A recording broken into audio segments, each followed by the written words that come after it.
Assalamualaikum warahmatullahi wabarakatuh. Waalaikumsalam. Alhamdulillahirrabbilalamin. Wassalatu wassalamu ala asyrofil anbiya wal mursalin wa ala alihi wa sahbihi. Allahumma shalli ala Muhammad. Pertama-tama puji syukur kita panjatkan wa ta'ala, alhamdulillah bahwa kita bisa lalu hukum ini. Meskipun saya sedang dalam perjalanan menuju Tasik sebetulnya. Posisi di mana ini? Di Limbangan, sekitar Limbangan ya. Meskipun demikian, insyaallah kita masih tetap bisa bersilaturahim dengan keluarga Rumah Harmoni. Nah, ini istri-istrinya dosen ITB ya. Jadi salam kenal nih. Ya, Saya dikenalkan melalui Teh Rani. Salawat serta salam semoga senantiasa dilimpahkan kepada junjungan Nabi Allah Muhammad SAW. Ibu-ibu, teteh-teteh yang saya hormati, alhamdulillah bahwa kita bisa silaturahim di sini ya. Dan saya ingin menyampaikan pengalaman saja. Dan mudah-mudahan ini sinyalnya stabil ya. Malum di perjalanan kadang-kadang lunglep gitu ya. Jadi mohon dimaklum nanti kalau ada yang zero sinyal ya gitu. Jadi nanti mudah-mudahan sinyalnya. Jadi saya ingin menyampaikan pengalaman saja terkait dengan bagaimana mengelola sampah di rumah gitu ya. Dan yang paling penting sebetulnya dari apa yang saya sampaikan itu adalah bagaimana mempraktekkan di rumah masing-masing. Karena sesungguhnya bicara mengelola sampah itu juga tidak lepas dari merubah kebiasaan dan perilaku kita gitu ya. Baik, mohon izin nanti ini yang share screen asisten saya Tesika ya. Tadi sudah disampaikan kurikulum kita saya. Jadi saya memang sehari-hari sebagai dosen dan dekan, tapi juga Sabtu Minggu sebetulnya saya jadi tukang sampah gitu ya, karena di RW saya kita punya bank sampah, ada saung edukasi juga yang biasanya dikunjungi oleh saya akan ceritakan. Next. Nah, ini yang pertama ingin saya sampaikan sebelum bicara mengenai sampah. Sebetulnya pembahasan mengenai sampah itu sesungguhnya erat kaitannya dengan tugas kita sebagai khalifah fil ardh. Nah, kalau kita amati sebetulnya masalah sampah ini hanya salah satu dari persoalan dan kita sudah amati bahwa di lingkungan kita ini sudah banyak sekali kerusakan yang muncul ya. Coba diklik terus semua. Jadi kita mengenal ada pemanasan global, ada banjir, longsor, kebakaran hutan, sampah dan sungai yang tercemar. Ini adalah merupakan gambaran lingkungan yang sudah sedemikian rusak. Dan sebetulnya itu sudah diingatkan ya di surat Ar-Rum 41 di baca sering kita dengar. Sebetulnya ini semua karena ulah manusia. Doharul fasad telah nampak. So, masalahnya ada di antara kita yang barangkali belum bisa melihat penampakan itu ya, sehingga cuek-cuek saja gitu ya, meskipun sudah sedemikian parah. Sampah adalah salah satu dari fasad itu ya. Sudah kita sama-sama tahu bahwa akibat sampah yang tidak terkelola dengan baik, maka lingkungan menjadi rusak. Next. From up here, our planet looks perfect. It's only when we look more closely that we start to see some of the results of our consumption.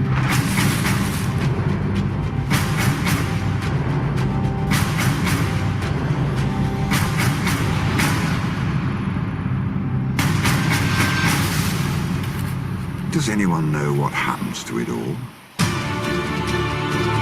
This is not just a local problem. Somehow in the deep ocean, we've got more trash than life. We produce too much waste. We don't think about the consequences when we throw stuff away. It seems to be a case of out of sight, out of mind. Nature functions by building up and breaking down, building up and breaking down. We keep putting things into the environment that don't break down. Everyone in the population today has these chemicals in their bodies. It's everywhere. It causes all sorts of diseases. A woman has a way of getting rid of them. It's called having a baby.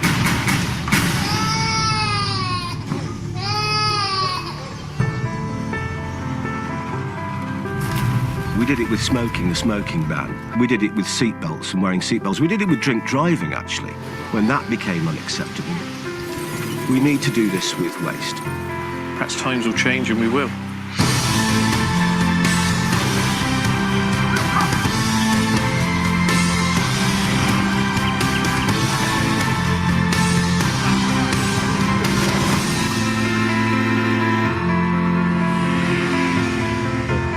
Sinyalnya kurang bagus ya, nggak tahu di saya mungkin.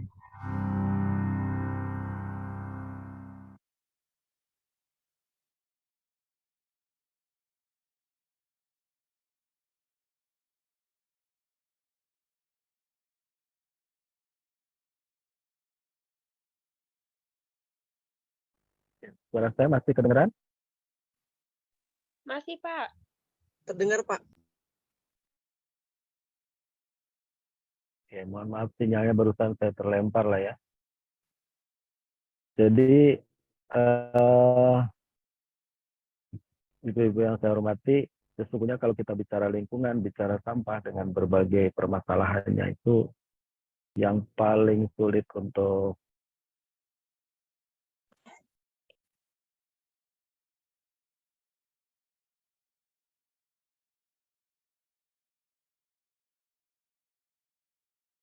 terjun di urusan sampah ini ternyata yang paling sulit itu berubah mindset. Suara saya masih kedengeran? Mohon Masih, Pak. informasi ini. Masih ya. Baik, next.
dan begitu terpelihara begitu ya di daerah Adelaide ya.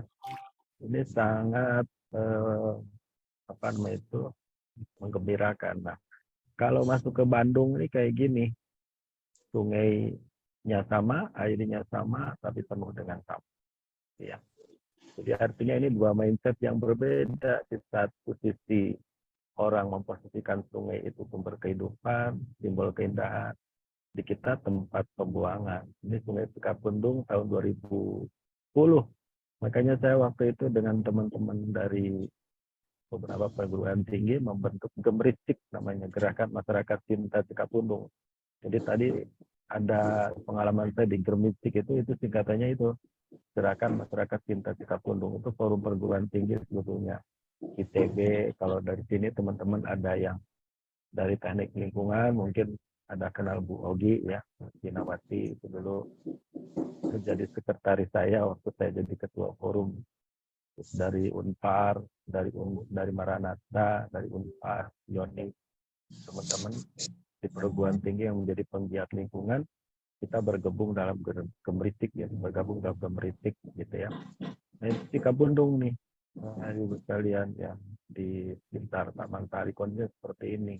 Hulu Citarum, makanya wajar kalau kemudian Citarumnya demikian parah ya. Dan alhamdulillah sekarang dengan program Citarum Harum ini sudah ada perbaikan. Lanjut. Jadi ini yang ingin saya sampaikan dua adalah fenomena real yang ada di sekitar kita akibat sampah yang dibuang ke sungai, karena memang mindset masyarakat yang menjadikan sungai itu tempat pembuangan. Lanjut. Jadi kenapa itu terjadi? Karena memang mindset kita yang masyarakat kita yang menjadikan sungai itu tempat pembuangan. Jadi kalau kita amati ya di gambar ini, banyak aktivitas pembuangan limbah dari rumah tangga itu yang berakhir di sungai. Makanya sungai kita itu banyak yang kemudian kotor, bau, jorok, dan lanjut. Dan akibat mindsetnya sungai itu tempat pembuangan ya begini yang saya lihat gitu ya. Ini di Cikapundung tuh dulu saya melihat masyarakat begitu entengnya membuang sampah ke sungai, dia juga membuang kasur, bahkan pernah ketemu kursi, meja, kayaknya seisi rumah barang bekas itu ada di sungai ini, Cikapundung dulu ya. Kemudian ditambah lagi kotoran sapi itu dari Lembang, 3.000 ekor ya di Lembang yang kotorannya itu masuk ke Cikapundung. Tambah lagi pembuangan dari pupuk ya, dari pupuk NPK gitu ya. Lanjut. Ini karena mindsetnya adalah sungai itu menjadi tempat pembuangan. Akibatnya sungai kita lanjut. Oke, jadi kalau ini kita biarkan, tentunya ini akan mengancam keterlambatan. Dan Allah sudah menyampaikan di surat Al-Anbiya, sebetulnya air itu bukan tempat pembuangan. Air itu adalah sumber kehidupan. Karena minal ma'in kula syai'in. Menjadikan air itu adalah sumber dari kehidupan. Apakah kalian tidak beriman? Ini adalah tantangan kita yang berubah. Lihat, sinyalnya kebetulan tidak stabil ya saya, mudah-mudahan tetap terdengar dengan baik. Nah sekarang kita bicara sampah ya. Bicara sampah pun mayoritas masyarakat kita ini ada dua. Yang pertama itu sampah itu hanya buang, coba diklik. Jadi ini mindsetnya sampah itu buang. Nah di sisi lain, ada mindset sampah itu uang. Ya, mungkin di semua dilihat ya fenomena masyarakat kita ya. Ada masyarakat yang hanya berpikir sampah itu buang, tapi juga ada fenomena pemulung yang menjadikan sampah itu adalah kehidupan. Kan dua mindset yang berbeda. Ini yang tadi saya bilang bahwa yang paling utama terkait dengan tata kelola sampah berubah dulu.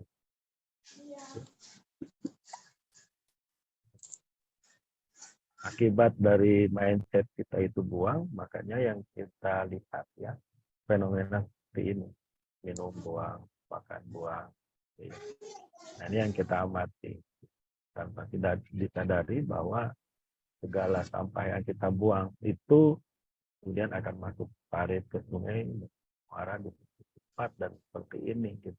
Kalau di kita Citarum tentunya yang ya. Terus naik. Ini mungkin teman-teman yang pernah ke Jepang bisa bedakan ya, banjir di Bandung dengan banjir di Jepang gitu ya. Ini saya dikirim waktu itu dari anak saya Teh Rani dari Iraya. Banjir di Jepang mah cilencangnya teh bersih gitu kan ya, yang kanan nih. Kalau yang di kiri ini yang ada di Bandung gitu. Ini dua hal yang berbeda ketika banjir karena perilaku masyarakat. Lanjut.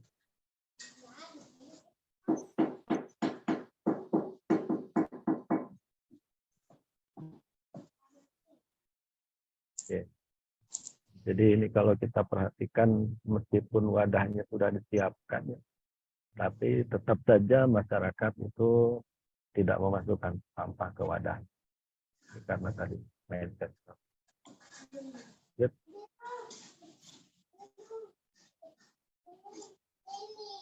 Sudah di masyarakat kita ada yang disebut dengan NIMBY syndrome.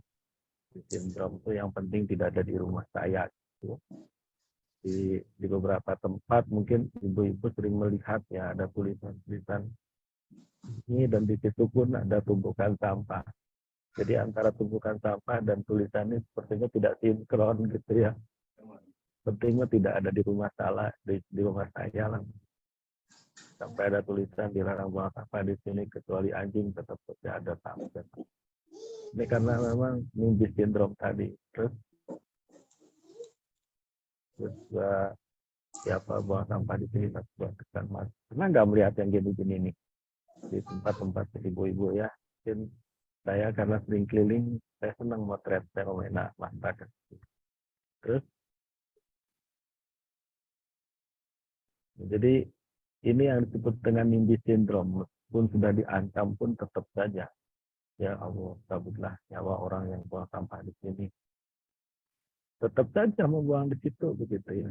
Ini NIMBY syndrome. Kalau diaminkan sama orang lewat ya saja. Ya. Oke, ini NIMBY syndrome. Ya. Emang gua pikirin kan gitu itu masyarakat ya, gitu ya.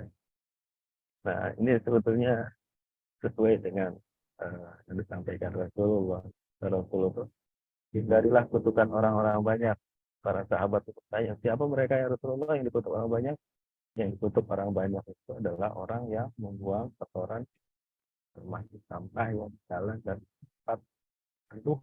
Jadi memang kata Rasulullah itu orang yang itu layak banyak bukti tadi ya fenomenanya ya.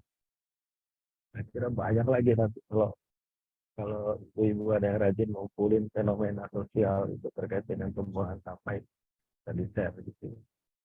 Menarik sih. Lanjut. Nah, di sisi lain, saya mindsetnya itu sampah itu ya berkah seperti pemulung, bank sampah dan next. Dan ini sebetulnya sudah saya pelopori sejak lama dari tahun 2000-an lah ya, gitu ya. Bahwa sampah itu di samping ada masalah, sesungguhnya di dalamnya ada potensi. Makanya menurut Undang-Undang 18 itu disampaikan tujuan mengelola sampah selain untuk kesehatan, lingkungan, tapi juga menjadikan sampah sebagai sumber daya. Ini foto saya waktu 17 tahun. Terus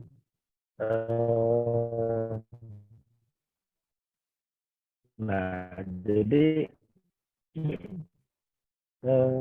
terkait dengan mindset ini juga cara lama itu masih menggunakan prinsip wadah kumpulan. Ya, baik. Jadi kalau kita perhatikan ya tata kelola sampah kita tuh kan masih seperti ini, gitu ya, dari rumah dikumpulkan, tapi dibawa ke TPA begitu, hanya memindahkan masalah sebetulnya, dan ini tidak sustainable, tidak berkelanjutan begitu akibat pola yang seperti ini. Next. Karena dengan pola yang seperti ini, maka TPA yang menjadi korban. Kalau Bandung Raya tentunya sekarang Sarimukti jadi masalah. Itulah hanya berpikir buang dan buang, bisa jadi kita akan tertimbun dengan sampah kita sendiri.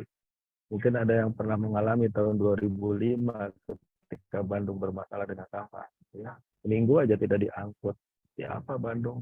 Jadi Bandung Lautan Sampah. Pun demikian di TPA-nya juga masyarakat sesungguhnya tidak mau tempatnya dijadikan tempat sampah. Akhirnya kita harus pahami betul begitu ya. Kayaknya untuk mengetahui bagaimana apa istilahnya itu suasana batin para masyarakat yang ada di sekitar TPA, kali-kali berkunjung ke Sarimukti supaya mereka rasakan. Mereka wajar kalau kemudian demo dan karena memang masalahnya yang baik. Ini akibatnya dari pola hanya buang. Nah, sekarang kita masuk pada cara baru, gitu ya.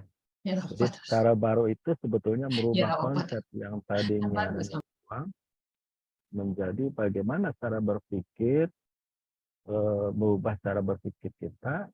Yang penting, bukan yang penting ya, gimana caranya sampah itu tidak ada, gitu kalau bisa gitu. Jadi kalau kita mau belanja itu juga berpikir kira-kira kreseknya akan jadi sampah enggak gitu. Jadi paradigma baru itu seperti itu sebetulnya. Samping tentunya sistem olah. Lanjut. Jadi di undang-undang pun sudah diatur bahwa salah satu cara mengelola sampah itu adalah dengan cara pengurangan. Pengurangan sampah ini harus tercapai 30% ya tahun 2025. Bentar lagi sih sebetulnya. Apa namanya itu 2-3 tahun lagi harus sampai pengurangan 30%. Next. Dan mengurangi sampah itu hukumnya wajib. Gitu. Jadi setiap orang itu wajib melakukan pengurangan. Next. Nah, bagaimana melakukan pengurangan itu? Ada 3 kegiatan yang harus kita lakukan oleh masyarakat dalam membatasi. Jadi kalau bisa itu tidak ada sampah. Yang kedua adalah mendaur ulang. Ya. Yang ketiga adalah memanfaatkan ulang. Ini yang kemudian dikenal 3R. Dan kalau di Kota Bandung, istilahnya menjadi Kang Pikman. Kurangi, pisahkan, manfaatkan. Jadi ini adalah kegiatan yang berbasis masyarakat harus dilakukan. Kita sekarang lihat praktiknya, gitu ya, terkait dengan 3R. Rigid itu apa, reuse itu apa, recycle itu apa. Jadi ini kalau di Bandung itu diterjemahkan dalam bahasa yang lebih populer, istilahnya populer. Baik. Bagaimana mempraktikkan itu, ini yang kita harus ikan betul ya, terkait mencegah sampah makanan atau food waste dapur. Ini adalah jenis sampah yang masih banyak di kita di Indonesia. Dan ini sebetulnya karena perilaku kebiasaan kita ketika makan itu nggak pernah habis, selalu saja menyisa. Gitu ya. Aja misalnya di resepsi pernikahan, di tempat acara gitu ya. Dan di situ terjejer ya, tersedia berbagai jenis makanan. Dan juga kita cenderung ngambil semuanya, padahal tidak habis. Alasannya perbaikan gizi, gitu. Padahal tidak habis. Banyaknya di sampah gitu ya. Nah itu padahal dalam Islam itu adalah mubadzir. Innal mubadzirina kanu Indonesia. Saya waktu ya ngajar di kita Kilsu ya, sering ke kantin bersama dosen mahasiswa lain. Di mereka itu sampah itu yang namanya makanan tuh habis, tidak menyisakan. Nah budaya ini harus diubah karena ini akan berpengaruh bersama mungkin Anda yang pernah itu membaca ya di Kompas waktu itu viral juga gitu ya, sekian triliun, 300 sekian triliun kalau dirupiahkan tuh sampah sisa makanan yang terbuang. Nah, ini harus kita rubah. Next. Yang kedua, kemudian kurangi penggunaan kantong plastik sekali pakai. Kalau dipakainya berulang-ulang sih nggak ada masalah. Di kita ini seringkali kantong plastik itu berakhir pada wadah sampah. Belanja kantong plastiknya itu menjadi wadah sampah dan dibuang dengan sampah. Ini harus kita rubah. Ini hari Senin besok pun saya dan daerah Bandung sedang para pelaku bisnis restoran, hotel untuk berubah ini. Gitu. Nanti sudah dampak pengurangan dan beli makanan siap saji, ibu-ibu kan di sini beli pakai apa namanya itu misting ya. Jadi supaya apa? Ya plastiknya berkurang. Coba hitung dari satu porsi bakso itu ada berapa? Ya beli cilok, ini kan saya lihat wajah-wajahnya di sini pada senang cilok. Ya biasa kebiasaan ketika beli cilok pakai styrofoam gitu ya. Nah itu diganti gitu ya. Itu dalam rangka mencegah supaya tidak ada sampah. Oke, next. Ini juga sama ya. Minum terutama ya. Pakai tumbler ini sih pembiasaannya kita rubah. Nasi siap tuh ya nasi dus gitu. Juga kue-kue konsumsi ya. Saya sering prihatin sekali ya. Jadi kita dibungkus plastik. Intinya itu dikurangi. Jadi ini yang harus kita lakukan. Berubah dari hal-hal yang kecil, tapi ini akan berdampak pada timbulan sampah plastik. Baik. Nah ini kita lihat kan, segala jenis makanan-makanan yang kita konsumsi ini dibungkus dengan plastik. Plastiknya kan nggak pernah kita makan. Padahal plastik itu umurnya 300 tahun. Gitu. Sehingga timbulan sampah plastik itu berakumulasi dalam waktu 300 tahun. Next. Styrofoam ya. Styrofoam ini jenis plastik yang paling rendah. Nggak laku. Bisa ulang. Tapi banyak kita gunakan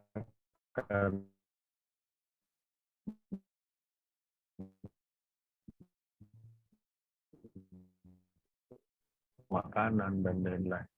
Jadi ini harus kita.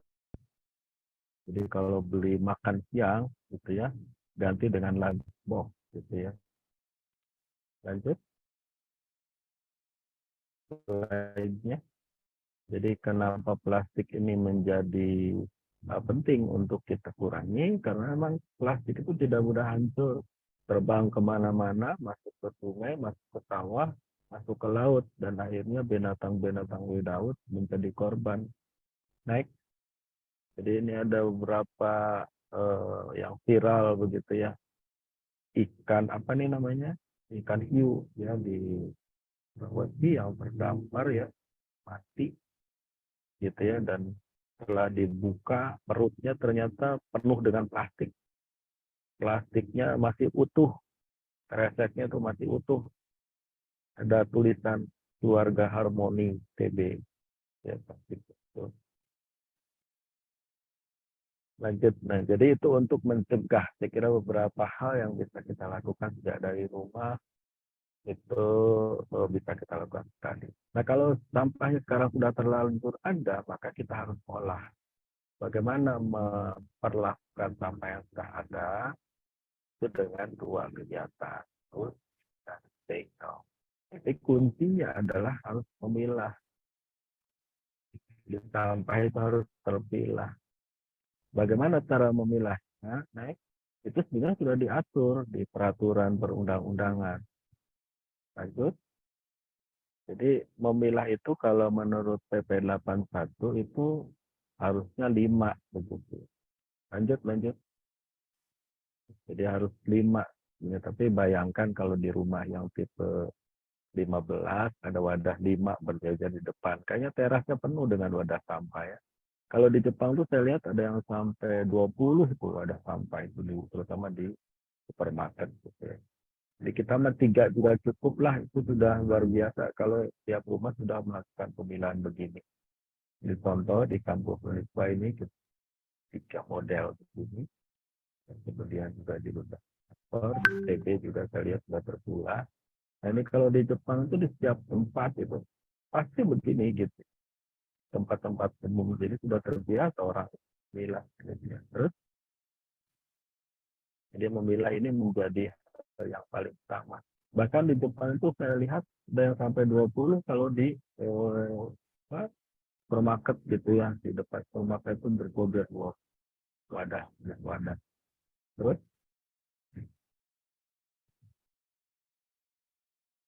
memilah itu bisa dilakukan dengan cara jadi kalau kita di rumah terlanjur punya kresek, gunakan untuk memilah sampah yang kering gitu ya. Bisa kita lakukan contoh di perkampungan pun kita bisa lakukan. Nah kalau di RW saya kita coba dengan pola yang sederhana juga untuk sampah organik gitu ya. Masukkan ke ember, sampah yang daur ulang itu masukkan ke karung, sehingga yang disimpan di depan tuh residu saja gitu kan, itu yang diangkut ke TPA gitu ya. Jadi ini cara memilah. Jadi, kenapa kita harus pilah? Karena saat umum komposisi sampah kita ini mayoritas organik, sebetulnya hampir 50% itu organik, hanya 24% yang bisa didaur ulang, sisanya residu. Nah kalau semuanya dicampur maka tidak akan menjadi apa, hanya menjadi sampah. Next. Nah, kalau kita sudah pilah, maka kemudian kita olah. Bagaimana cara mengolahnya? Ini saya sampaikan pengalaman-pengalaman yang saya lakukan ya, keluarga dan dengan binan-binan saya. Jadi ini yang pertama untuk organik misalnya. Sampah organik ini sosoknya seperti ini. Ada dua macam organik. Ada sampah yang mudah bau, seperti sampah makanan, dapur. Ada sampah organik tidak mudah bau. Contoh misalnya sampah taman. Taman itu organik tapi tidak mudah bau. Lanjut, bagaimana cara mengolah ini? Ada banyak. Sama di rumah pun kita bisa olah, gitu ya. Misalnya dengan membuat komposter Takakura. Ada yang pernah dengar Takakura ya? Takakura itu coba lanjut dilihat. Takakura itu adalah keranjang ini. Keranjang seperti ini. Kenapa disebut Takakura? Karena yang mengembangkan Takakura Jepang. Takakura ketemu Satori, jadilah Satori. Jadi ini adalah jenis komposter yang biasanya digunakan sekolah-sekolah. Yang kedua, bisa membuat biopori ini. Biopori, kita membuat lubang 1 meter, gitu ya. Dan fungsinya dua. Pertama adalah untuk mengolah organik. Yang kedua untuk resapan air. Jadi yang masuk ini itu adalah air hujan, bukan air emberan. Jadi itu fungsi dari biopori. Dan juga yang pakai drum, ini juga umum banyak digunakan ya, drum yang biasanya 80 liter. Jadi seringkali lupa membuat aeratornya harus diperhatikan ya. Nah kalau tidak aerasi akan bau. Nah kalau ini dilihat di RW saya ini namanya bata terawang gitu ya. Kenapa disebut bata terawang? Karena dulu sebutnya ini bak disusun batanya itu berongga gitu ya. Karena berongga tikus suka masuk. Tikus-tikus masuk ke bak ini ya melalui rongga-rongga itu. Makanya saya rubah ya dengan cara seperti sampah organik apapun masuk ke sini, kemudian setelah sekitar sebulan atau 5 minggu, sederhana treatmentnya sebetulnya nanti sama-sama masuk ke sini, maka siram pakai bakteri ini. Bakteri bisa kita buat pakai 4 misalnya, beli 1 liter, kemudian diencerkan jadi 1 drum 80 liter, ditambah gula kilo gitu ya, untuk makanan bakterinya. Jadi ini adalah contoh bagaimana menggunakan bata terawang kompos. Dan sekarang ini sudah dikembangkan menjadi factory komposter gitu ya. Yang berikutnya bisa mengolah, mengkonversi sampah dapur ini menjadi gas, biodigester gitu ya. Dan ini kalau yang tadi itu aerob, kalau ini anaerob. sehingga kita bisa memasak gitu ya, memasak dengan menggunakan gas gitu ya. Ini adalah contoh yang ada di Saung. Kalau sudah kita kembangkan olah organik menjadi kompos, maka selanjutnya kita manfaatkan langsung ya di karangan kita, di halaman kita. Potong dengan menanam berbagai jenis tanaman-tanaman yang bermanfaat untuk pemanfaatan kita, cabai, tomat, sayuran, dan seterusnya gitu. Ini adalah contoh yang kita sepakat, dan saya kira di beberapa tempat kan mungkin juga di waktu tertentu kadang cabai mahal, tomat. Kenapa tidak? Itu kita ciptakan ketahanan pangan kita itu manfaat. Ini kan tidak menutup kemungkinan gitu ya bahwa ketanganan. Dan ini adalah contoh yang saya lakukan di Ranca Ekek waktu dengan Coca-Cola gitu. Baterai yang terbuang dan bau. Jadi tanaman-tanaman sayur-mayur ini. Jadi, kalau itu yang tadi itu adalah untuk organik. Selanjutnya kalau untuk yang anorganik, ini yang tadi 24%, ya apa yang harus kita lakukan setelah kita memilah? Pertama tentunya minimal kita storkan aja ke pemulung. Kita infak gitu, ke pemulung. Atau kita storkan ke bank sampah sama bentuk bank sampah. Gitu. Atau distorkan ke TPS 3R ya, untuk diolah di TPS 3R. Lanjut, ini bank sampah saya berharap di tempat teteh-teteh, ibu-ibu semua ini kembangkanlah bank sampah gitu. Kalau yang tinggal di Kota Bandung, nanti kemudian bisa setelah dikumpulkan di tingkat RW, itu nanti kerjasama dengan Bank Induk Kota Bandung. Sekarang Bandung sudah punya satu bank sampah itu. Ya. Nah, posisi bank sampah itu dalam pengolahan sampah itu ada. Jadi kalau kita lihat mekanisme tata kelola sampah di Kota Bandung itu kan ada yang dikumpulkan di bawah ke TPS, bawah ke TPA, ada sebagian di wilayah tertentu yang diangkut ke TPS 3R, kemudian distribusi di bawah ke TPA. Terus untuk sampah-sampah yang layak daur ulang itu dibawa ke bank sampah, dari bank sampah kemudian dijual ke dan dari situ dijual ke industri daur ulang. Dan bagian lagi ada yang masuk ke adalah alur kegiatan bank sampah yang ada di RW saya. Biasanya kita menerima setoran dari masyarakat.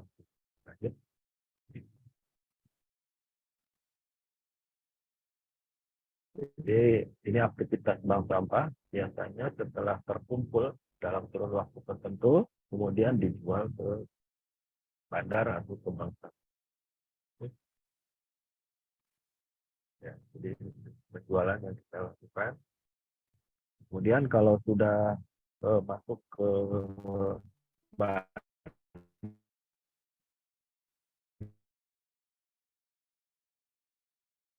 atau bank induk, selanjutnya maka sampah-sampah yang sudah pengetahuan saja gitu ya, untuk ibu-ibu rumah biasanya bawa saja. Kenapa memilah ini dari rumah? Ya, supaya memudahkan ketika nanti dilakukan pendautan. Lanjut. Ini adalah contoh saja apa yang dilakukan di perusahaan. Ternyata di sini plastik bisa jadi duit loh.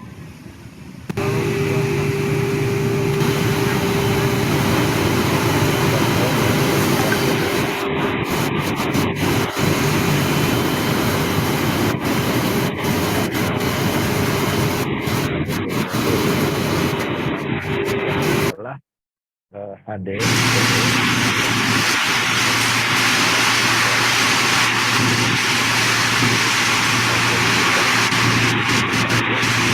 yang olah plastik untuk di plastik ya.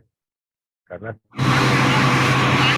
molding, dicetak ulang, plastik itu harus dalam bentuk pelet, ya, yang kemudian bisa diolah lebih lanjut menjadi produk-produk plastik seperti ada rapia, ada kresek, dan seterusnya. Lanjut. Ini kertas, ini kalau ini sama tentunya kalau ini di Kawasaki, di Kawasaki apa Yokohama saya lupa begitu ya, bahwa setiap kelurahan tuh punya pot-pot gudang kertas. Kalau di kita gudangnya itu ada di Bandar dan Subang gitu, ya, yang sudah di-brand. Lanjut. Jadi ini sudah kerjasama dengan asosiasi pengolah kertas, ya, pulp and paper. Nah, untuk jenis sampah-sampah residu yang tidak bisa diulang, contoh misalnya kemasan kopi. Kemasan kopi itu kan dia multi layer packaging, ya, jadi sudah ada aluminium foil. Itu tidak bisa dilebur, gitu ya. Nah, apa yang harus kita lakukan? Banyak masyarakat yang kemudian mengolah menjadi handicraft, ya, jadi produk-produk kreatif, ya. Ini adalah contoh produk-produk yang kita pajang dan display di berbagai tempat, ya, yang tentunya bernilai berpotensi secara ekonomi. Lanjut. Ya, ini contoh-contoh saja dari para pengrajin yang kita bina dan kita kumpulkan. Nah, terakhir saya ingin menyampaikan aplikasi yang tadi saya sampaikan itu di RW saya. Saya punya saung dan tamannya tadi. Mungkin nanti atau teteh-teteh semua nanti bisa melihat. Rani juga sudah berkunjung melihat saung edukasi. Ya. Ini adalah sarana edukasi, rekreasi, dan silaturahim setempat mengolah sampah. Penanganan sampah tidak selalu bergantung pada ketersediaan tempat, penampungan, maupun armada pengangkut.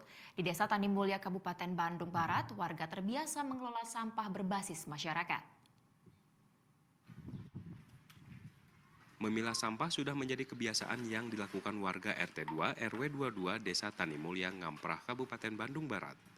Bagi mereka, sampah yang selalu menjadi masalah pelik bisa diselesaikan dengan pengolahan sampah berbasis masyarakat. Pasalnya, 60-70% sampah organik bisa diolah menjadi kompos oleh warga masyarakat. Sedangkan sampah anorganik, seperti plastik, bisa didaur ulang dan bernilai ekonomis. Dengan demikian, sampah yang diangkut menuju TPA hanya berupa residu atau sampah yang tidak lagi bisa dimanfaatkan. Dengan cara ini, penggunaan lahan untuk menampung sampah bisa diminimalisir. Ini sebetulnya dibuat dalam rangka memberikan edukasi kepada masyarakat bagaimana mengelola sampah berbasis masyarakat dengan menggunakan pola 3R tadi, reduce, reuse, dan recycle. Kenapa? Karena memang 3R ini kuncinya adalah merubah mindset, kebiasaan, perilaku. Nah, dimulai dari rumah.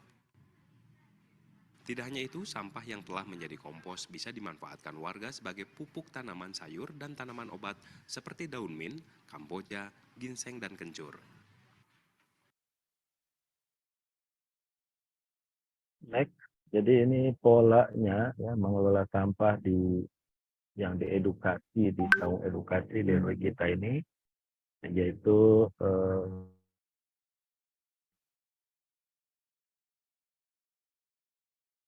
kan yang kita mau organik, ada yang by register, ada yang masuk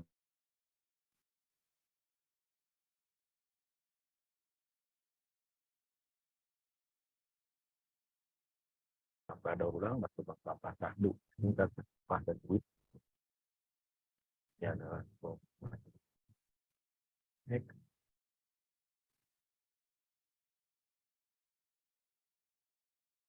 Biasanya buka Sabtu Minggu nih. Betul. Nah, kita mau terus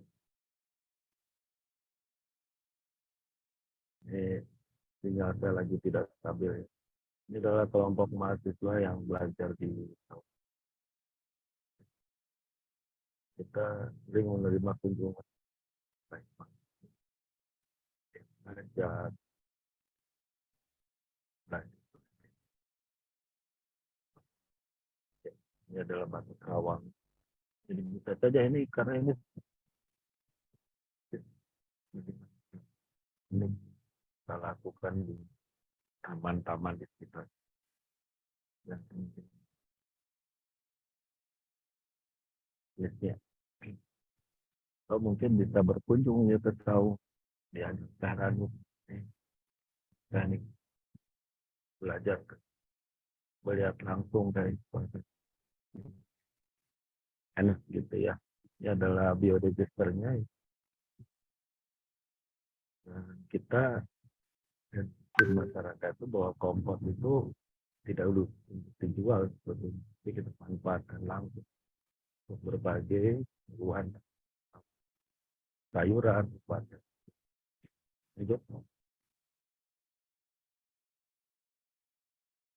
Ini adalah contoh sayuran kita. Anda yang resah dengan mahalnya harga cabai dan sayur mayur dapat mencontoh metode satu ini. Seorang warga di Desa Tanimulya, Kecamatan Ngamprah, Kabupaten Bandung Barat merintis saung dan taman edukasi untuk membangun ketahanan pangan di wilayahnya. Di tempat itu, warga pun dapat memperoleh sayur dan bahan obat dengan gratis.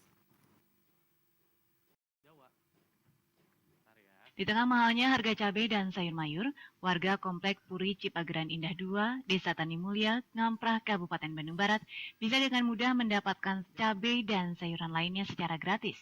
Cabai dan sayuran tersebut bebas dipetik di saung dan Taman Edukasi Muhammad Satori, perintis ketahanan pangan di komplek tersebut. Di Taman Edukasi inilah Muhammad Satori mengajak warganya menanam beragam tanaman sayur dan obat.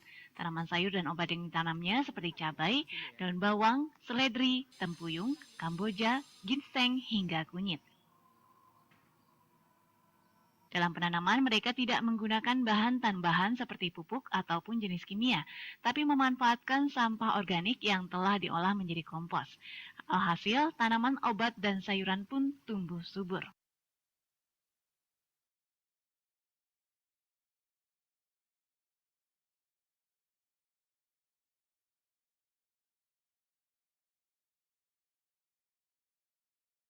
Ribut ya. Itu adalah contoh bagaimana memanfaatkan kompos untuk ketahanan pangan.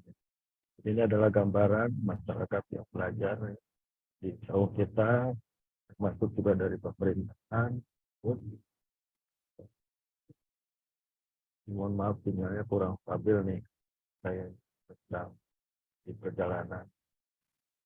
Lanjut saja, lanjut. Adalah didikan dinas sosial ya, yang juga belajar bagaimana mengolah sampah. Mereka sedang berlatih membuat ekobrik. Tahu, guys. Saudara teman-teman ada di Jepang, ada dari Vietnam, dan juga ada komunitas Katolik yang juga belajar di jauh edukasi ya. Karena di agama-agama lain ternyata juga masalah lingkungan jadi perhatian tersendiri ya. Jadi ini adalah penampakan dari tahun edukasi di kondisi terakhir ya. Itu pesawat pribadi saya. Ada motonya tuh di bawah tuh ya. Motonya adalah lebih baik hidup dari saya kira materi saya itu aja. Mohon maaf kalau kurang maksimal nih karena itu saya jalanan. Yang penting mudah-mudahan tekan karena sebetulnya tidak ada yang sulit ya. Sebetulnya yang sulit itu adalah memulainya dan mempertahankan hal itu bagaimana kita merubah kebiasaan di rumah ya terkait dengan itu saja barangkali yang bisa saya sampaikan tekniknya, nanti kita bisa diskusi ya. Jadi mohon maaf kali tidak sempurna ini karena ini hanya gampang. Assalamualaikum warahmatullahi wabarakatuh. Waalaikumsalam warahmatullahi wabarakatuh. Masya Allah. Sangat luar biasa sekali ya, Pak Satori, materi yang disampaikan pada pagi hari ini. Apa ya, kalau bagi saya pribadi me-recharge ulang gitu ya Pak ya, semangat untuk melakukan pengelolaan sampah. Mungkin kalau tadi yang utama kita lakukan bisa meminimalisir dari sumber ya Pak ya, yang di awal bisa kita lakukan. Itu kan pasti godaannya sangat besar sekali ya Pak ya. Masya Allah, apalagi di era yang sangat memudahkan seperti sekarang ini, kita misalnya pesan-pesan makanan, paket, dan lain sebagainya, itu kan sebenarnya berpartisipasi juga ya, cukup banyak untuk menimbulkan sampah gitu ya, membuat kita tuh untuk harus berpikir ulang gitu ya, untuk melakukan sesuatu. Apakah yang kita lakukan ini, apa ya, ya, mungkin kita merasa bukan suatu kejahatan gitu ya, tapi kalau misalnya dari hasil makanan online yang kita beli atau mungkin paket yang kita beli, kemudian sampah-sampahnya itu jadi tidak terkelola dengan baik kan harusnya kita merasa bersalah gitu ya. Baiklah, untuk selanjutnya gitu ya, saya beri kesempatan untuk ibu-ibu sekalian untuk menyampaikan nih, mau bertanya atau menyampaikan unek-unek, atau mau menyampaikan apa saja mungkin silahkan mumpung ada Pak Satori gitu ya, yang bisa nanti insya Allah menjawab atau memberikan wejangan kepada kita-kita semua. Tadi kan Pak Satori di akhir sudah menyampaikan satu tangan bergerak, gimana Pak tadi Pak? Satu tangan bergerak, ribuan tangan mengikuti gitu ya. Ya, jadi harapannya dari kita-kita nih yang belajar, tersadarkan, pengen jadi lebih baik, nanti bisa getok tular kepada yang lainnya gitu ya. Itu sangat PR sekali sih bagi saya juga gitu ya. Karena sadar sendiri untuk menyadarkan orang lain tuh susah gitu, bukan sesuatu yang gampang. Mangga ibu-ibu yang mau bertanya silahkan. Siapa dulu nih yang mau bertanya? Dimanfaatkan waktu sebaik-baiknya gitu ya. Saya mau ikutan nanya. Ayo. Oh, silakan. Mangga. Rania punten bisa. Mangga Teh Wariska. Ya, saya sebenarnya tertarik dengan tadi paparan yang Pak Satori sampaikan tentang mungkin di sekitar lingkungan Pak Satori ya di daerah Ngamprah ya Kabupaten Bandung Barat itu kelihatannya masyarakatnya sudah tergerak ya untuk ikut bersama-sama gitu. Jadi sudah seperti kebiasaan ya, udah tidak perlu disuruh-suruh lagi. Nah, kira-kira untuk bisa sampai ke arah situ butuh berapa lama ya Pak? Dan kira-kira dulu kiat-kiat itu gimana tuh caranya bisa sampai lingkungan sekitar bisa mendukung gitu? Oke, itu pertanyaan saya, Pak. Terima kasih. Ya, nuhun Teh Wariska. Mungkin satu-satu ya, Teh Nikma ya. Iya, mangga Pak. Oke. Sebetulnya enggak juga ya, jadi tidak seideal yang dibayangkan Teh Wariska. Sama saya kira ya masyarakat kita memang kecenderungannya seperti itu. Nah, saya pun berupaya untuk bagaimana mereka itu apa istilahnya itu peduli lah ya. Setidaknya mereka bertanggung jawab terhadap sampahnya sendiri. Itu memang kita harus bangun ya bagaimana mewujudkan itu. Bahkan sudah 100% warga di RW saya sudah melakukan itu, belum juga ya. Saya juga masih tetap bertahap lah melakukan perubahan mereka. Ya. Makanya apa metodenya yang pertama tentunya dengan membuat saung edukasi ini sebetulnya saya ingin mempraktekkan langsung, perlihatkan sesuatu pada masyarakat secara langsung. Karena dengan urusan sampah ini tidak bisa kita ini hanya teori, tidak bisa hanya dengan omongan. Ya. Pengalaman saya bertahun-tahun melatih didik masyarakat. Kalau hanya dengan ceramah di depan umum itu tidak efektif. Tetapi kalau dengan contoh langsung, Rasulullah berdakwah, gitu ya, itu akan lebih efektif gitu. Ya, jadi dalam konteks keagamaan kan kita mengenal istilah ibadah ya, mulailah dari diri kita sendiri, gitu kan. Itu pun dipraktekkan. Oleh karena itu maka edukasi yang dilakukan di sini tidak langsung jadinya. Kebetulan memang saung edukasi itu berada di samping jalan tembus ke lapang pasar kaget ya tiap Sabtu Minggu, setiap hari Minggu tuh, dan masyarakat lewat itu, dan kalau hari-hari biasa sekolah tidak langsung melihat ada taman yang bunganya bagus, ada kafe dan sebagainya. Yang nampak dari depan tuh itu, pas di dalam ternyata ada pengolahan sampah, ada composting, ada bank sampah, makin tertarik. Dan sampai lebih jauh dari itu, kok membuat kompos nggak bau ya? Nah ini satu informasi yang penting. Selama ini ketika masyarakat diajak olah organik ini bikin kompos, bau dan karena memang pikirannya itu mindsetnya sudah dibentuk dari awal yang namanya sampah itu bau. Itu yang ada di kepala. Tapi setelah melihat bagaimana ngolah organik yang tidak bau, bagaimana kemudian malah dari organik bisa jadi gas, gitu, bahkan gitu ya, itu mereka secara tidak langsung teredukasi. Itu pola-pola yang dikembangkan, tidak menerapkan sosialisasi yang istilahnya yang meriah, gitu ya, mengundang sampai ada elektronik, nggak ada. Kita hanya demonstratif bagaimana mengolah sampah, dan bahkan forum-forum pengajian majelis taklim sering numpang pengajiannya di kita, ya. Jadi dalam rangka tadabbur alam, gitu ya. Pada saat Ramadan kemarin misalnya gitu ya, ada beberapa majelis taklim yang sengaja taklim Ramadannya itu disaung dengan tema tadabbur alam. Nah, nanti boleh saja nanti kalau mau dari juga karena gitu ya, sambil kita merealisasikan bagaimana sih wujud Islam rahmatan lil alamin itu. Nah ini ditahu ini sebetulnya gitu ya. Jadi itulah pola-pola yang kita kembangkan, karena sebetulnya dulu saya juga berpikir Islam rahmatan lil alamin itu wujudnya bagaimana, lingkungan kita kotor, jelek, apakah itu wujudnya? Sungai juga dirusak. Saya kira tidak gitu. Al-Quran tidak mungkin. Ya. Yang namanya Islam rahmatan lil alamin itu betul-betul harus diperlihatkan. Itulah yang kita wujudkan mulai tahun edukasi.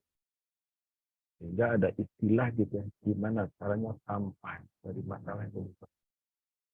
Bahan itu akan kita wujudkan melalui kita sendiri, gitu ya, dengan inovasi, dengan berbuat. Nah, itulah mungkin. Jadi kembali ke pertanyaan tadi, sesungguhnya untuk merubah sampah dari masyarakat itu ya sama kita sendiri, tergantung kita yang tadi membuat bukan mulai dari mana, dari mindset kita sendiri. Ketika mindset kita berubah, maka segala hal itu berubah.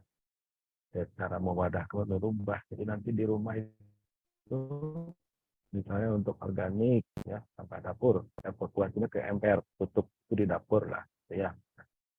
Terus kemudian untuk sampah-sampah yang bernilai, siapkan aja karung gitu ya, digantungin kalau di rumah saya ya, digantungin gitu di dapur gitu ya. Itu untuk botol, kertas dan lain sebagainya yang bernilai itu masukkan ke situ. Nah yang residu ya baru dikumpulkan di depan itu diangkut di TPA. Nah secara teori residu itu hanya 30%. Jadi itulah yang harus. Nah kemudian mungkin tadi nyambung juga pertanyaannya bagaimana cara meyakinkan. Ya tadi selain praktek, juga memang kalau cara saya itu dengan agama, ya, bahkan melalui mata kuliah yang saya ampu di Unpul, ya,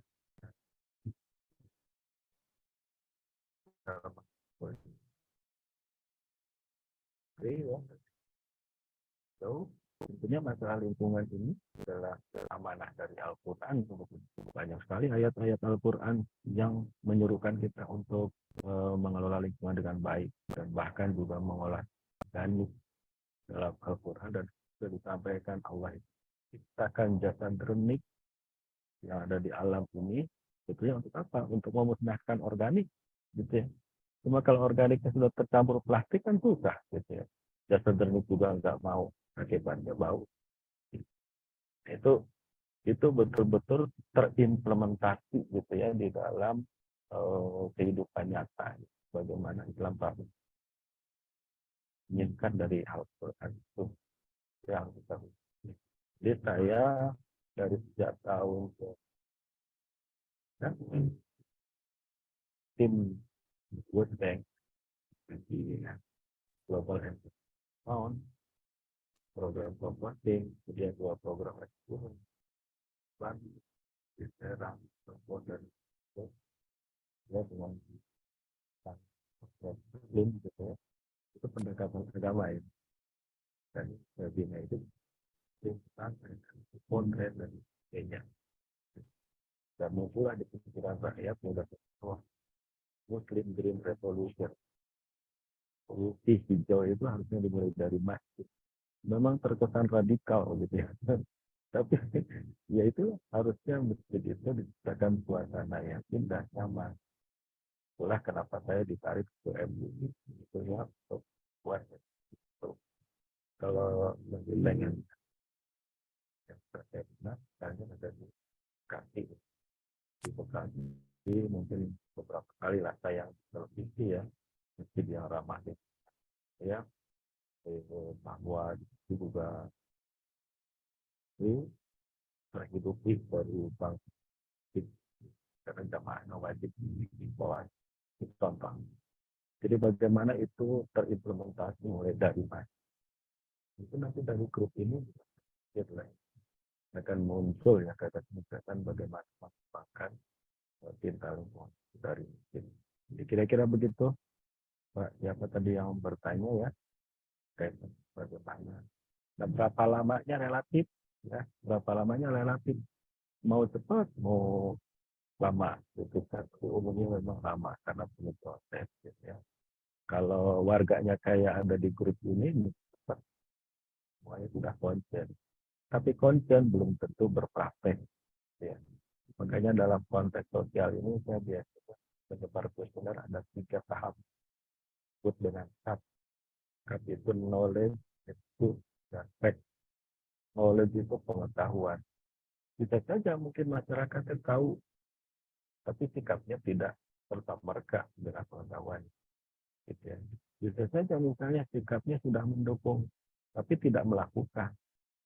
Misalnya kalau pengetahuannya ya, apakah tahu bahwa sampah itu harus dipilah? Kan tahu. Apakah setuju? Itu knowledge-nya ya. Dan attitude-nya, apakah setuju kalau dilakukan pemilahan sampah? Setuju. Tapi kalau pertanyaan terakhir, apakah sudah melakukan pemilahan itu? Belum, gitu kan. Jadi tidak serta-merta pengetahuan, sikap, dan perilaku itu menjadi satu kesatuan.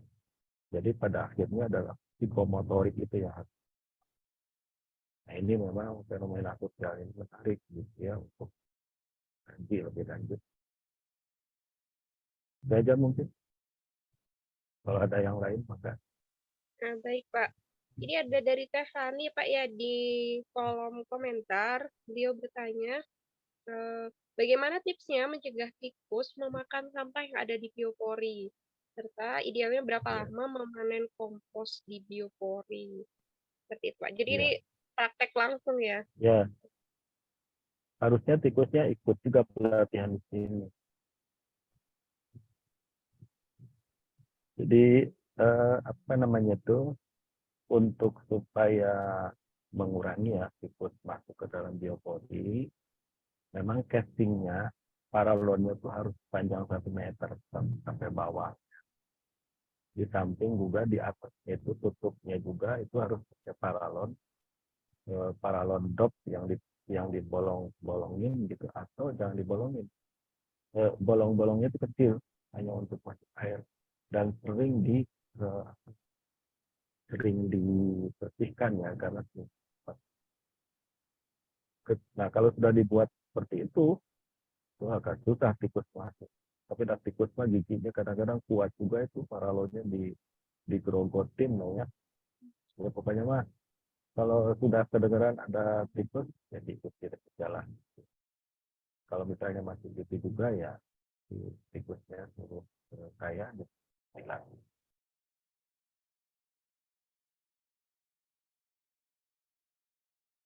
Itu aja mungkin.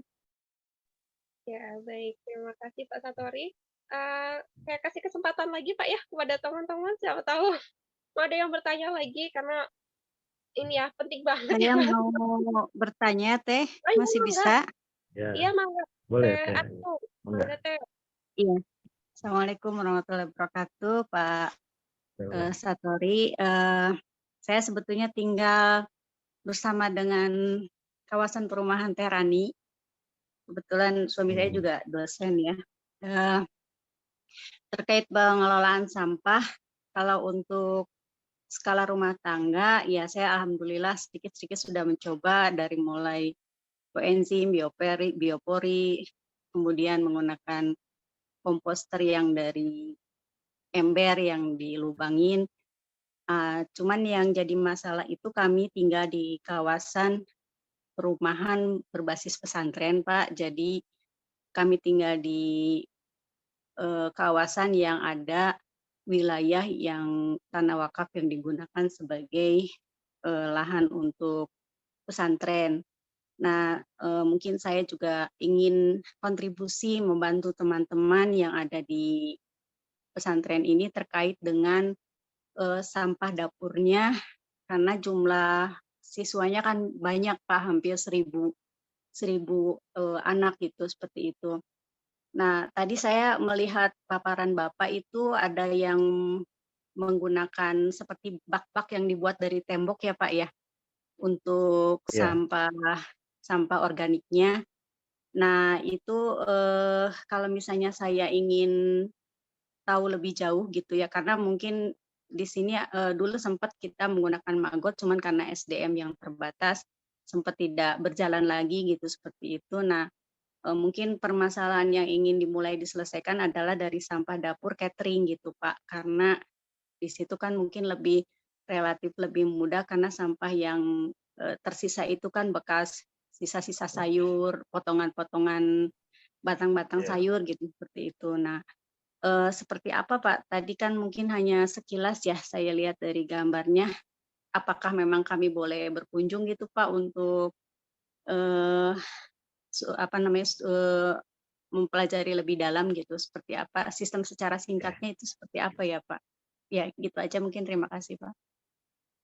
Ya, ya Bu Aji, itu dengan metode bata kerawang lah ya. Itu bak itu dibuat ukurannya sekitar 1 meter persegi ya, 1 meter panjang, lebar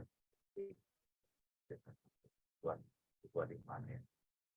Ya, pokoknya ukuran itu memungkinkan tangan itu jangkau, tidak terlalu besar. Nah, untuk batanya disusun, nanti dikasih air aslinya menggunakan paralon bisa, menggunakan bambu bisa, pokoknya ada air asli. Nah, yang sekarang itu saya tambah blower air asli. Yang harus diperhatikan adalah pertama, si bata itu jangan diplester, tetap saja seperti itu supaya tetap masih ada pori-pori. Yang keduanya di bawahnya tetap tanah, tidak diplester juga, tidak diplester. Dan yang ketiga bertutup, jadi jangan kena hujan. Kalau misalnya dinaungi bagus. Jadi itu adalah teknik dari konstruksinya. Kemudian caranya bagaimana? Adalah mesti dimix sampah dapur dengan sampah kering, taman mix dapur, kemudian nanti disiram menggunakan bakteri. Bakterinya bagaimana? Bakterinya bisa beli misalnya yang empat gitu ya, 1 liter, kemudian dihancurkan menjadi 80 liter, ya, itu dikasih gula per kilo, ya nanti diaduk. Nanti setelah 24 jam itu bisa disiram ke bakteri. Seperti itu sebenarnya prosesnya, nggak terlalu sulit. Dan nanti Ibu Ayu bisa lihat juga di YouTube saya, di channel YouTube IG juga ada. Jangan lupa di like dan subscribe, kasih komen. Ya, Jadi baik itu Pak. Bu, Ya, jadi nanti bisa dilihat. Nah, kalau berkunjung ya lebih bagus lagi. ya, So, ya. itu Bu. Baik. Ya, terima kasih Pak pemaparannya. Mungkin nanti kalau ada kesempatan, saya mungkin sama Teh Rani bisa ke sana Pak Boleh, lebih boleh. dalam lagi. Ya, Iya. kita aja Pak. Terima kasih Pak ya. Assalamualaikum Ya, warahmatullahi wabarakatuh. salam. Nanti bisa diagendakan juga ya Teh ya buat kegiatan RH ya untuk kita tindak lanjuti Boleh. kunjung juga ke saung edukasi ini menarik sekali kan kalau berkunjung. Terus saungnya ada di belakang tuh. Gambarnya ya Pak ya. Ya. Mungkin nanti ini juga Pak bisa disampaikan apa alamatnya YouTube tadi Pak. Biar nanti Ya, teman-teman bisa berkunjung. nanti Bermain ke. Teh Tika tolong di-share ya, Teh Tika ya, channel YouTube-nya ya. Ya. Nah, ya ditunggu ya Teh Tika. Kemudian ada lagi dari teman-teman? Ada yang mau ditanyakan lagi? Kalau enggak saya mau bertanya nih. Jadi ini mungkin Boleh. ini cukup teoritis sebenarnya nih Pak ya. Tidak praktek seperti Teh Rani atau Teh Ayu gitu ya. Kalau tadi bicara tentang PP 81 nomor 2012 ya Pak, sebenarnya kan pemerintah itu sudah mengatur gitu ya Pak ya. Sudah mengatur. Dan kalau di Indonesia sebenarnya cukup banyak juga gitu ya pegiat-pegiat orang yang cinta terhadap lingkungan gitu ya.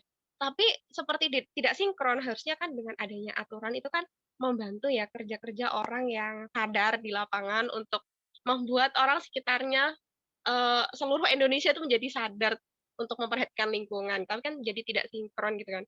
Kerja pegiat-pegiat lingkungan ini kan jadi nafasnya harus panjang gitu Pak, kurang efisien. Jadi harusnya Ya. seperti apa sih ini peran pemerintah? Coba kalau misalnya ada saung edukasi nih di per kecamatan seluruh Indonesia kan mantap sekali gitu Pak. Gimana menurut Pak Satori terkait ke Ya. apa ke ikut sertaan pemerintah dalam mewujudkan ini?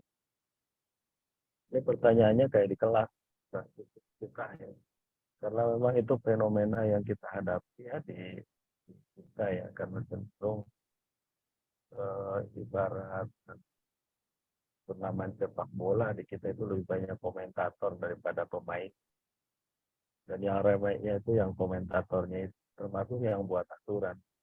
Jadi kita mah seringkali gemar membuat aturan, tidak gemar untuk mempraktekkan aturan. Nah, itu kan yang ada di kita. Jadi lebih banyak yang berretorika daripada yang praktekkan. Gitu kan.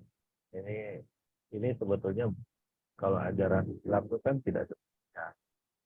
Ya, kita harus mempraktekkan pun yang kita atur. Jadi memang betul persoalan ini, pertanyaan ini sesungguhnya berkaitan erat dengan prinsip dan cara terutama para pengelola pemerintahan. Coba aja perhatikan ya pimpinan yang punya talenta maupun yang punya visi yang katakanlah dulu Kang Emil ya awalnya kan begitu kan. Makanya kemudian masyarakat bergerak gitu. Bandingkan dengan ketika pimpinan hanya bicara politik itu kan juga beda. Meskipun dia ngomong gampang, tapi dia hanya retorika, beda. Betul-betul praktek. Jadi sebetulnya kalau saran saya ya kalau milih pimpinan, pilihlah pimpinan-pimpinan yang peduli terhadap lingkungan. Jadi bukan berarti nanti calon bupati wali kotanya dari saung edukasi ya, bukan berarti begitu.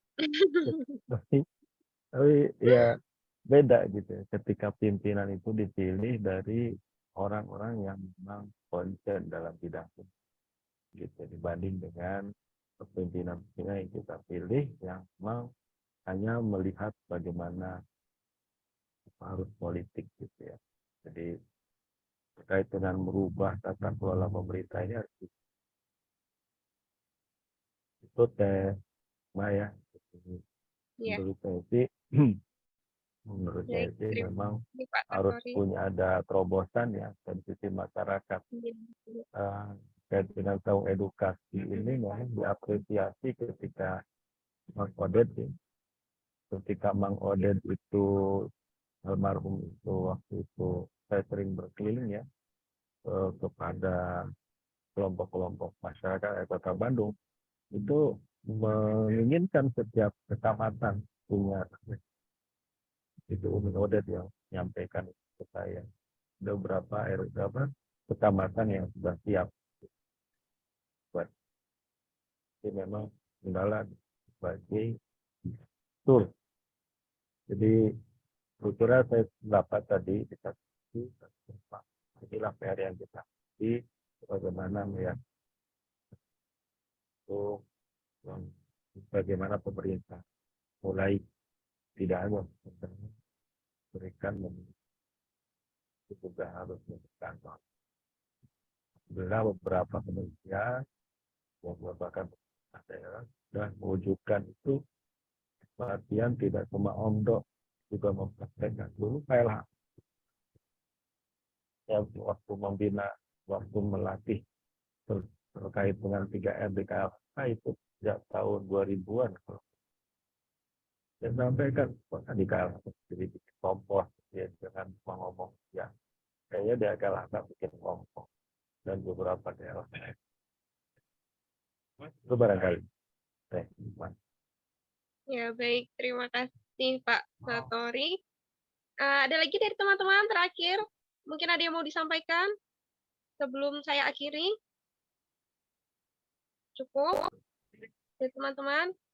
Ya, nanti kalau misalnya tiba-tiba nih ada pertanyaan yang muncul gitu ya Pak ya, mungkin boleh ya kalau nanti disampaikan kepada Pak Satori di luar forum ini gitu ya Pak ya.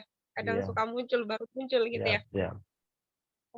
Jadi rangkum sedikit dari materi yang disampaikan oleh Pak Satori bahwa hal utama yang harus kita lakukan adalah merubah mindset gitu ya, cara pandang kita, sudut pandang kita terhadap sampah gitu ya, agar kita bisa memperlakukannya dengan baik gitu ya, untuk mengurangi dari sumbernya. Kemudian yang selanjutnya adalah melakukan pengelolaan yang benar gitu ya. Baik. Mengutip sedikit dari Pak Satori yang sampaikan tadi ya, bahwa lebih baik hidup dari sampah daripada hidup menjadi sampah gitu ya. Semoga kalimat tersebut menjadikan kita sadar dan sedikit-sedikit berubah, diawali dari kita dan keluarga kita, agar semakin bijak dalam mengelola sampah dan meminimalisir timbulnya sampah gitu ya. Baik, insya Allah cukup sekian dulu sesi untuk gathering kita pada pagi hari ini. Terima kasih banyak kepada Pak Satori atas waktu dan tenaga yang diluangkan kepada kita. Semoga dapat bermanfaat dan kita aplikasikan bersama.